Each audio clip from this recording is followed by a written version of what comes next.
You didn't imagine it, that tightening in your chest when someone raises their voice. That instinct to explain yourself before anyone even asks. That quiet urge to shrink when attention lands on you. These aren't personality flaws, they're echoes.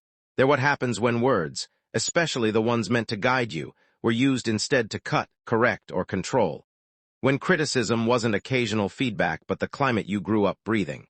If you were constantly criticized, your nervous system learned early that safety was conditional. Love came with footnotes. Approval had a moving finish line. You learned that being seen meant being evaluated, and being evaluated often meant being found lacking. So you adapted, you became alert. You listened between sentences, you read moods like weather patterns. You learned how to disappear without leaving the room. Criticism, when it's constant, doesn't just hurt feelings, it reshapes identity. It seeps into the walls of the mind and rearranges the furniture. You stop asking, "What do I want?" and start asking, "What will keep the peace?" You stop trusting your internal compass and start outsourcing your worth to the reactions of others. Over time, that creates an invisible room inside you, quiet, guarded, always on standby, where you store the parts of yourself that felt too loud, too slow, too sensitive, too much. As a child, criticism feels enormous because you don't have context. You don't know that adults project their stress, their fear, their unhealed wounds. You don't know that control can masquerade as concern. All you know is that the people who were supposed to protect you kept pointing out what was wrong. So your brain did what it's designed to do. It adapted for survival. Maybe you became hypercompetent. The overachiever who learned that praise only came after perfection. You memorized the rules, then rewrote them in your head to be stricter, just in case. Or maybe you became the peacemaker, the one who softened every sentence, who apologized preemptively, who learned that harmony was more valuable than truth. Or maybe you went the other way. You withdrew. You learned that silence drew less fire than expression, so you became small, internal, self-contained. None of these were mistakes. They were intelligent responses to an environment where words were weapons, where tone mattered more than intent, where mistakes weren't moments to learn but moments to be diminished. The brain keeps score, but not in neat columns. It keeps score in muscle tension, in breath patterns, in the way your shoulders rise when someone says your name sharply. Repeated criticism trains the brain to anticipate danger and feedback. Even neutral comments can feel loaded. Even kindness can feel suspicious. You might notice how you replay conversations at night, scanning for errors, reliving moments where you think you sounded wrong or took up too much space. That's not overthinking. That's vigilance. There's a particular kind of loneliness that comes from being criticized often. It's not the loneliness of being alone. It's the loneliness of being unseen, of having your intentions misunderstood, of feeling like your inner world never quite translated accurately into words that would be received with care. Over time, you might have learned to mistrust your own perceptions. If you were told often enough that you were dramatic, lazy, selfish, or difficult, you might still hear those labels whispering when you're tired or vulnerable. This is how verbal abuse hides. It doesn't always shout. Sometimes it sighs.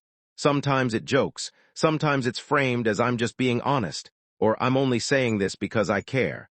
But honesty without compassion is just precision cruelty. And care that consistently erodes your sense of self isn't care, it's control. When criticism is constant, it becomes a lens. You start to see yourself through it even when the critic is gone.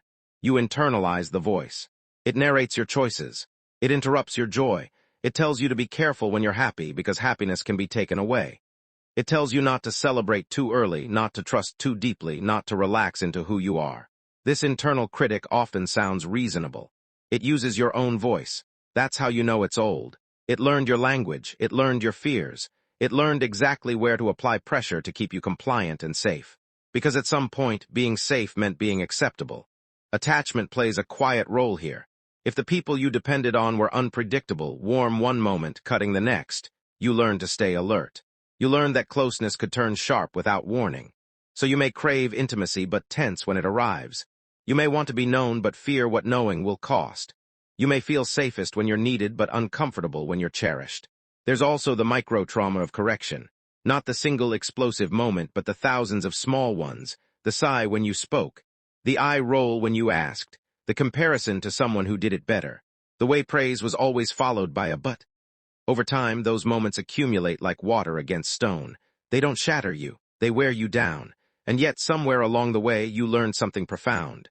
How to survive emotionally. You learned how to read rooms, how to anticipate needs, how to regulate other people's feelings by managing your own expression. You learned restraint. You learned endurance.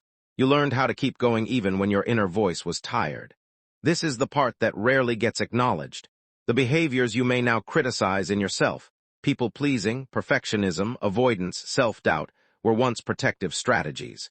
They kept you connected when connection felt fragile. They minimized risk when risk felt unbearable. They helped you navigate an environment where love felt earned, not given. Understanding this doesn't erase the pain, but it reframes it. You weren't weak, you were adaptive. You weren't broken, you were responding to pressure with intelligence. The cost was high, but the intent was survival. As an adult, these strategies can become heavy. What once protected you can now confine you. The invisible walls you built to keep criticism out may also keep intimacy out.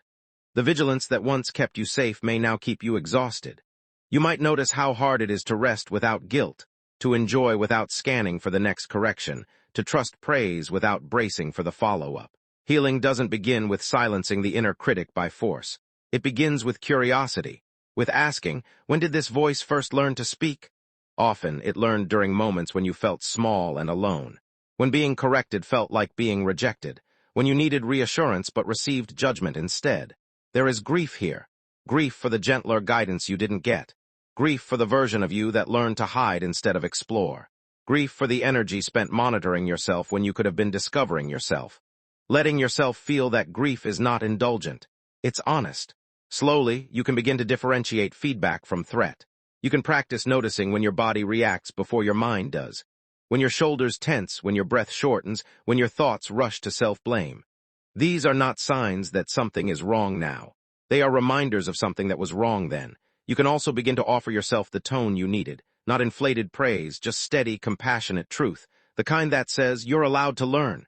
The kind that says, mistakes don't revoke belonging. The kind that says, your worth is not up for debate. This is not about becoming immune to criticism. It's about becoming anchored enough that criticism doesn't define you. Anchored enough that you can discern what's useful and discard what's harmful. Anchored enough that your identity doesn't collapse every time someone disapproves. People who were constantly criticized often become deeply empathetic. You know how words land. You know how silence can sting. You know the difference between guidance and harm. This sensitivity is not a curse. It's a capacity. It just needs boundaries to be sustainable. Healing looks less like becoming someone new and more like reclaiming what was paused. The curiosity you set aside. The confidence that was interrupted. The voice that learned to whisper. You don't have to force these parts back. You can invite them. Gently. Patiently. On days when the old critic is loud, you can remind yourself, this voice is familiar, but it is not the truth. Over time, you may notice small shifts. You might pause before apologizing unnecessarily. You might let a compliment land without deflecting it. You might speak a thought and survive the silence that follows. These are not small victories. They are signs that your nervous system is learning a new language. You are not behind. You are not defective. You are not too sensitive. You are someone whose system learned to survive in a landscape of sharp words. And now you're learning that safety can sound different. Softer, more spacious, more your own. The past taught you how to endure, the present can teach you how to be. And the future, slowly, quietly, can become a place where your inner world is no longer an empty room waiting for judgment, but a home that knows how to hold you.